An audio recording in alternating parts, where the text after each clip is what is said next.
அடுத்த சமம் 63 + 25 = 16, 12 + 18 = 12 மற்றும் 23 + 17 = 13 எனில் 54 + 22 என்ன? என்னங்க சம்மந்தம் இல்லாத மாதிரி இருக்குன்றா. இதில் ஏதோ ஒரு சின்ன விஷயம் ஒளிஞ்சிருக்கு, அதை நான் சொல்கிறேன் என்னன்ட்டு. மறுபடியும் சொல்கிறேன். 63 + 25 16, 12 + 18 12 மற்றும் 23 + 17 = 13 எனில் 54 + 22 என்னன்னு கேட்குறாங்க. Option A 13, B 17, C 19, D 20. ரைட்டா?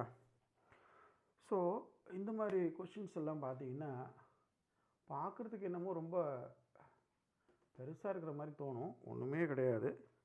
நல்லா பாருங்கள். என்ன கொடுத்துருக்காங்க? 63 + 25ன்னு கொடுத்துருக்காங்க. அப்போ என்ன அர்த்தம்? 6 + 3 + 2 + 5. எல்லாத்தையும் கூட்டுங்க. எவ்வளோ வருது? 6 3 9, 9 2 11, 11 16. ஓகே. ரெண்டாவது பார்த்தீங்கன்னா 12 + 18. நமக்கு எதுவும் 30 தான் வரணும் ஆக்சுவலாக. ஆனால் என்ன பண்ணுறாங்க? இந்த 1 + 2 + 1 + 8 கூட்டிங்கன்னா 12 வருது அப்படின்னு சொல்கிறாங்க. மூணாவது பாருங்கள். இதெல்லாம் சரியாக வருதானு முன்னே பொருத்தி பார்த்துக்கணும். டக்குன்னு ஒரு முடிவுக்கு வந்துடக்கூடாது. இந்த மெத்தட் தானா அப்படின்னு பார்த்துக்கணும். அதுக்கு என்ன பண்ணுறோம்? கன்ஃபார்ம் பண்ணுறதுக்கு எல்லாத்தையும் எழுதி பார்க்குறோம்.